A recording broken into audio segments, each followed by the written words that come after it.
Good morning, everyone. Hello, or good afternoon, wherever you're joining.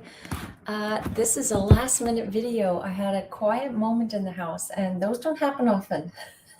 So I thought, I'm going to hop on and show you something today, do a demo. So some of you may have seen the unboxing I did the other day of, when was that? Just a couple of days ago. Blendtec told me they had a new product coming out and they were going to send it to me. And I didn't know what it was. I had no idea what it was at all. So I unboxed it on video, and they have a new immersion blender, which is awesome because I feel like the immersion blenders on the market, they're a little hit and miss, right? Some last for about a year. I have blown out immersion blenders from my own use with Whole Foods cooking. And so I want to show it to you today. So now that I have this little quiet moment, and happy Easter to everyone who's enjoying their Easter morning together, I'm going to show you this blender today, and I'm going to show you the two options, okay, or the two components. So the immersion blender comes, and I've used an immersion blender, guys, for decades. Like before I had my big jar blender, the Blendtec jar blender, I was using the standard immersion blender. And I started off with one from, I think, KitchenAid, and then another from, I'm trying to remember, I think it was mostly KitchenAid. And some of them have a plastic plate under the blade. I'm just going to show you. Some of them have like a plastic plate right here, and I would find that debris would get under there. It was really kind of gross. And so now if you're looking for an immersion blender, look for one that has a complete construction of stainless steel under the blade, and always only do this when it's unplugged, of course. So that nothing gets caught under there, because it's kind of gross when it does. And so I was using it for a long time before my blender. And I am now, for the past probably 5 years, I've had a Breville one, and it works very well. It's kind of heavy, though. That's the only thing. It's kind of heavy, and to remove it from the base, it's a little hard to press the buttons to remove it. So, but it works very well. So I want to show you the Blendtec immersion blender today, and I'm going to show you the two components that it comes with. Okay, so my kitchen's a bit messy, so bear with me because I didn't really prep for a clean kitchen today for a demo. So when you get the immersion blender, it comes with and it has this base that it comes with a little bit of stickies so it can stay on your counter. I have to tuck it under my counter. I do not have a huge kitchen, so I can't keep too much out on my countertop, so I put this underneath. And this is the chopper that it comes with, and that pops in there. It comes with a whisk, so if you want to do like aquafaba meringues, that's really nice and handy to have that, and that pops there. And then it comes with the base. I have it plugged in already. The base unit, the motor, and the wand, and then the cup for blending. So this goes in here, or this goes in here, right? That's how it works. And then that can go there, and you can store this guy in there if you want. Or maybe it goes there. I don't know. I don't know what that's for. I'd have to read the manual, but do any of us read manuals? I don't read the manual. I just take it out and start plugging away with it. I really should read a manual once in a while. Okay, so I wanted to show you, I'm making today these sweet potato muffins from Dreena's Kind Kitchen. And hey, let's do a giveaway today. Why don't we do a giveaway of Dreena's Kind Kitchen? So if you comment in the post today, or in the after the video is live, if you add a comment, I'll add you into a draw for Dreena's Kind Kitchen. Okay, and I'm making today these sweet potato muffins. The recipe is on my site for these ones. So these use cooked sweet potatoes as sort of the base in the muffin. There is flour, like there's whole wheat flour. You could use spelt flour. You could sub the all-purpose gluten-free if you want. But the sweet potato, what it does is it gives it a lot of body.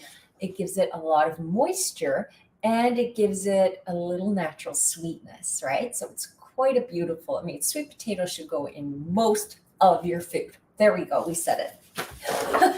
Just put sweet potatoes and everything. So in the recipe, I use a cup of pre-cooked sweet potatoes, so not raw, guys. But if you're batch cooking, which everyone do a little batch cooking, meaning get the sweet potatoes into the oven and bake them up. Like just put a bunch on a tray on parchment and bake some sweet potatoes, bake yellow and orange sweet potatoes. Do 1 or 2 trays, and then you've got them for like up to a week in your fridge to use, right? Plus you can eat them for dinner. So batch cook your sweet potatoes. I'm going to pop that in the vessel that it came with.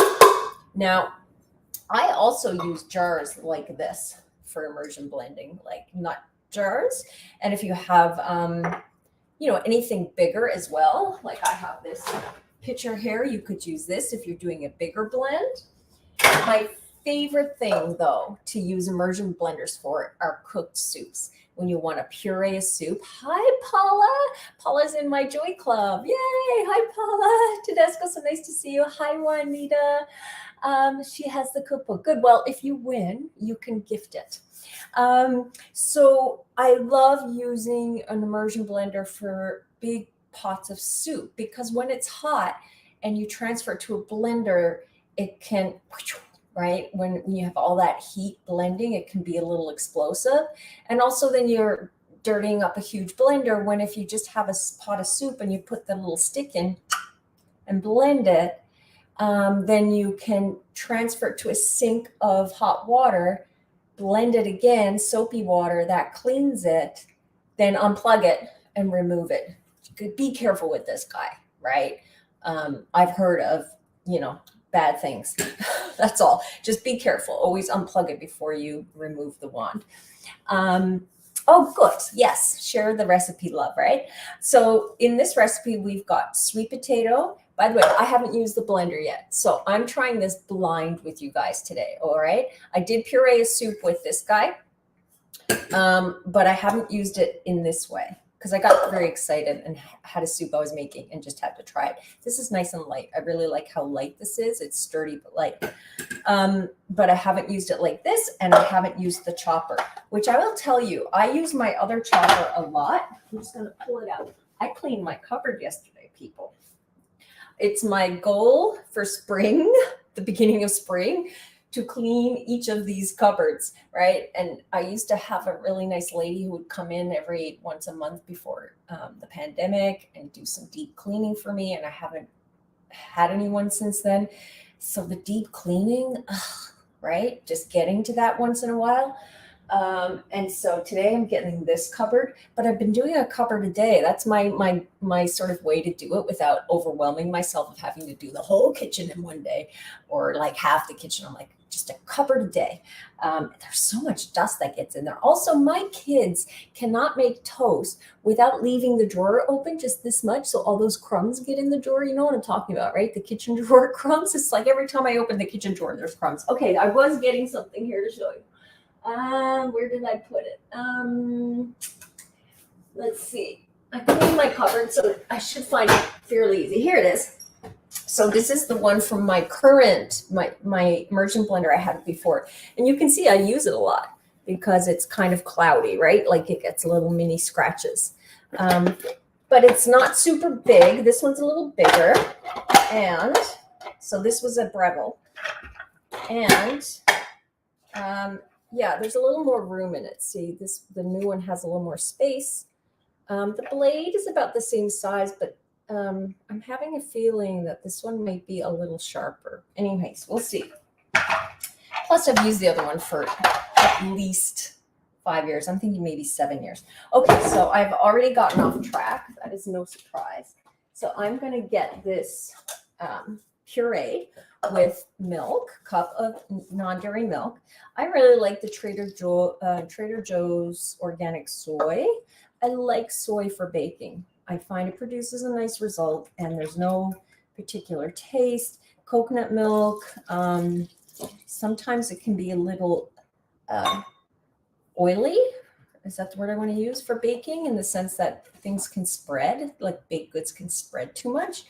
And then my other one I would like to use is probably cashew milk or oat milk, but that soy is really nice if you can get it at Trader Joe's because it's very simple in ingredients. It's just water and organic soybeans, so it's really nice. And then there's 2 tablespoons of hemp seeds in here. And that adds a little more like whole foods fat, really good for baking, gives it some, you know, mouthfeel texture. You want a little bit of that because actually there is no other real whole food fat in there except for what's coming from the soy milk. Okay, so this is how it turned. I actually want to show you the other one just for comparison. Look at me. There's a reason I organized this cabinet yesterday because I can find things. So here's how the other one goes on. So this is the Breville. It snaps on like that. I do find it's a little tricky to snap on, and it's a little heavy. It's a nice construction, but it's a little heavy.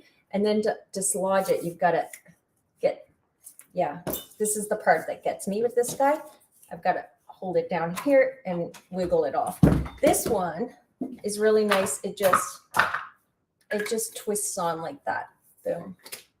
Twists on and off. So it's really simple and it's much lighter now that I have both in my hands. And then it has the dial on the top to change the speed.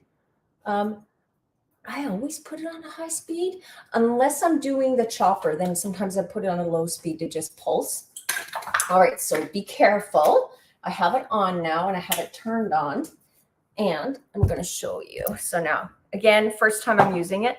So I'll put it on about 50, it goes to 20. I have it on 15.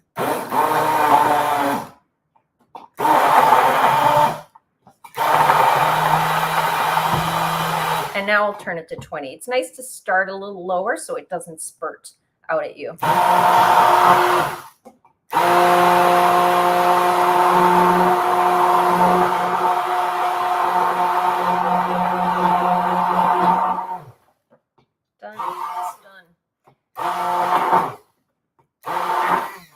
I think what I'll do is add the rest of the liquid to it to thin it out. So let's see, what do we have in here?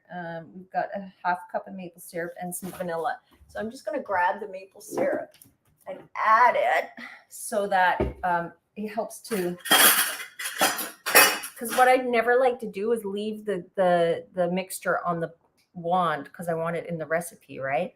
So I'm going to add the maple syrup for the recipe and that will thin it out. There.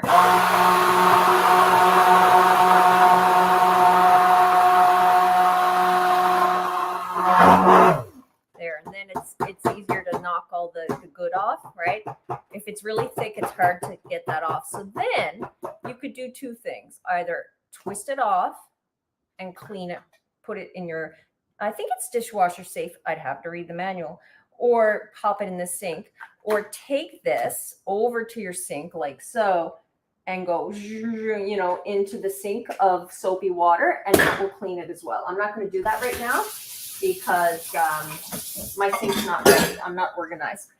And so there's the mixture, and that wasn't very long and it did a really nice job. It pureed it really nice and smooth, just as much as if I had popped it in the blender actually. So now I want to show you what I use this guy for the most is, well, that would have been a good thing to demo if I had thought of it. I use this guy the most for making nut and seed based parmesan. So like little sprinkles for pasta or Caesar salad. And I will say that my favorite parmesan that I've made, it comes from Let the Meat Vegan and it's called Brazil nut parm, but you don't have to use Brazil nuts. You can use any nuts you want. But I love that one because most nut and seed-based parmesan, like vegan parmesan, use a lot of nutritional yeast. And I did not like nutritional yeast for like the first 10 years of being vegan. I thought it was terrible. So I started using it very small amount to offer like this background note to a flavor or to a dish. And in using it a small amount, I came to appreciate it. But if you're new to using it and you see recipes where you use a 1/4 cup or 1/2 cup, it's very odd tasting usually in the beginning. It's like, what? You know, it doesn't taste like cheese. It just doesn't. If you're eating cheese and you try nutritional yeast, it just doesn't. But you come to appreciate it for what it is.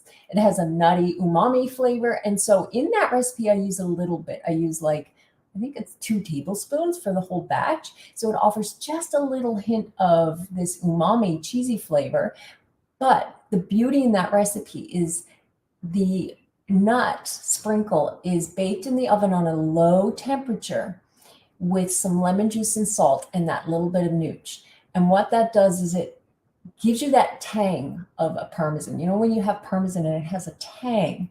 So that lemon juice baked into the nut gives it a tang. And I think in my one in Dreena's Kind Kitchen, then I did a seed-based one in here. Let me just check. Because I think the one in here, I also baked in the oven for that effect, but I made it a seed one. Yeah, it's my parmesan. I'm the worst because my kids were liking it and they called it parmesan. So it's the nut-free parm in Dreena's Kind Kitchen. Same idea. Here I use pumpkin seeds, sunflower seeds, a little bit of coconut flour. There I use more nutritional yeast, but you could use less, and then the lemon juice. And it bakes on a low temperature, and then it kind of dehydrates into the nuts and gives you this really good flavor. So that recipe is on my site. Go to DreenaBurton.com and look for nut parmesan or just parmesan and you'll find it. But it's in Let Them Eat Vegan. And then there's the seed version in this book. And that's my favorite. I feel like that gives the best flavor of like a parmesan. But of course, you could just do the one you probably know and love yourself, using any nuts and nutritional yeast and salt. I don't like parmesans to have like garlic powder and onion powder in them, which a lot of them do, because I feel like that's not what a parmesan tastes like. Then it's just tasting like spices. So that's not the route I like to go. So today I'm using, because this is what I have on hand. I really wish I had pumpkin seeds because I love them, but I have pistachios that I want to use, and I have some almonds. So I'm going to pop that into this chopper. But the other thing, well, I'll do this first, and then I'll tell you what I love to use the chopper for. That's a lot of almond skins. I don't want all of those in there. There. And again, this goes on. There we go. This doesn't need to be in here, but I guess you could leave it there. And then again, this twists on like so. My cord, I don't have a lot of length from the camera, so that's why I'm struggling here. There we go. My cord is really close to the wall. So the thing is, you've got to find the groove with the blade, and it's better to put this on first because there's a groove here that has to match up with the top of the blade. So I'm going to get that first and then try this again. I've just got to move this guy to get closer to the wall. There we are. There we are. This is how I operate. So now I'm going to put it on a lower setting and just pulse the nuts. Oh, is there a pulse button? Again, I should read the manual. What does that say? I don't have my readers. That's power. I think this is a pulse button. Indeed it is. So that's a nice feature. It has a just on and it has a pulse. Cool. Again, time to read the manual. But don't we all just want to go to YouTube to figure out how to use these things? So pistachios and almonds are really hard nuts, right? If you had cashews, they're softer. Pecans are softer. Like pecans and walnuts are the softest compared to cashews are kind of in the middle. Pistachios, almonds, Brazil nuts are a little harder. So they take a little bit longer to pulse.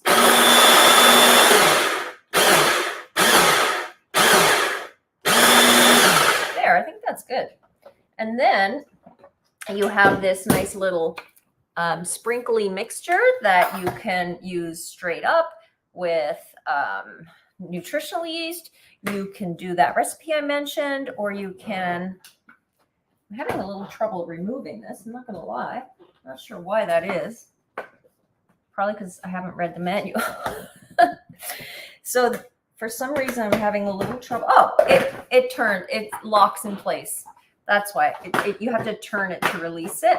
And so I was just trying to pull it because that's what I do with this guy, but it's a turn mechanism. So yeah, there we are.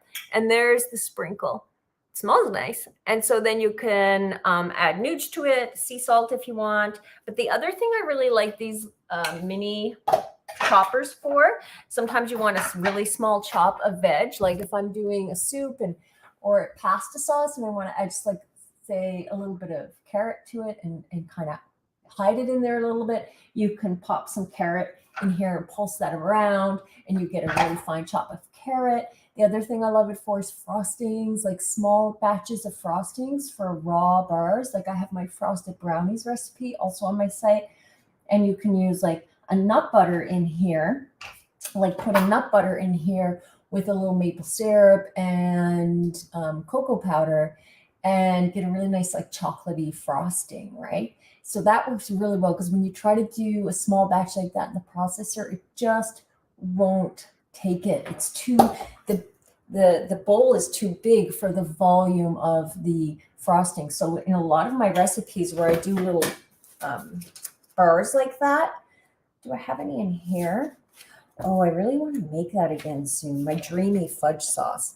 That's so good. That's using pumpkin seeds, guys. So good. Yeah, like the heavenly baklava. You could do the nuts for that in there. I'm just trying to see. I feel like I have a recipe in here that, oh, yeah, like the frosting here for the mango carrot cake. So this one here, that's so good. It'd be really nice cake to have this weekend too.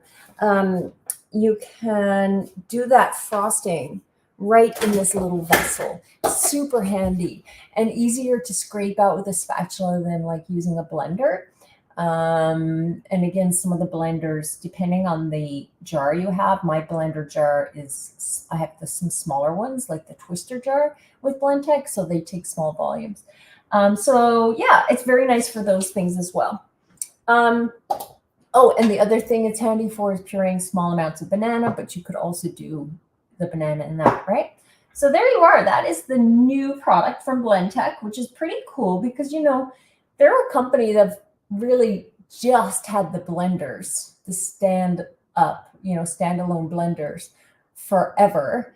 And they've done different jars, which are really nice, right? The smaller jars are really nice. And I use those more than the big jars, I think, because I make a lot of dressings with those little jars like this. Let's see, this one, that's their smaller twister jar. You can do nut butters in that. And then this one as well. So those small jars are really nice for, I'm so impressed with how organized my cupboard is. It will probably last like a week. I might get 2 weeks. Really nice for that. And then they just weren't like adding, you know, like they didn't have any other like product sort of paths they went down. So this is a nice, I was thinking when they were sending me, I was like, why do they make, like what product would they have? I was kind of like, I can't really fathom. And I was really excited to see it was an immersion blender because I don't think a lot of the ones on the market are great. I've used others before and I've burned out the motors on them. The only one I haven't burned out the motor to date is the Breville, but it's heavy. Now that I compare it to the Blendtec, the wand and the motor they're heavy compared to this guy. So it's very nicely designed. It's lightweight. It's easy to detach. The processor bowl is a nice size. Yeah, so that's it. That's if you're looking for an immersion blender, and why not treat yourself? you can get one from Blendtec. And I would sign up for the Blendtec emails because they often send promos like 20%. Now I have a code for 20% off with Blendtec, and I put it in the description. It's all caps. It's weird. Yay hyphen Blendtec, all caps, yay hyphen Blendtec, and use my link in the description with the code and you'll get 20% off. But sometimes they do these promo weekends like for a holiday or whatever, and you might be able to get a double discount. So I'll mention that to you, right? That's a nice perk to have. So that's it. Paula says she doesn't like nooch either. Yeah, I hated it for like the first 10 years. I didn't understand why people loved it. And every single cheese sauce used a lot of nooch. And then I came up with Vegvita in Let Them Eat Vegan.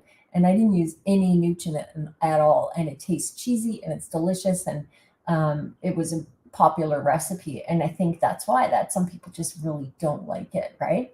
Now I like it, but I don't use it in huge quantities. I still don't.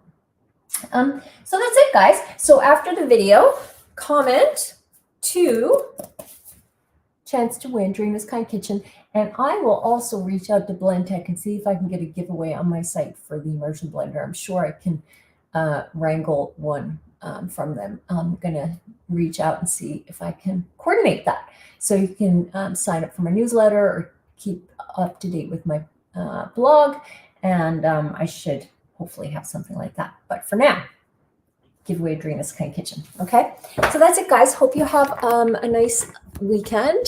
And it's really dark here. I had to put an extra light on. It's been rainy all weekend, so I'm looking forward to some spring sunshine. And yeah, and I'll see some of you back in the Spring Joy Club on Thursday. Very excited.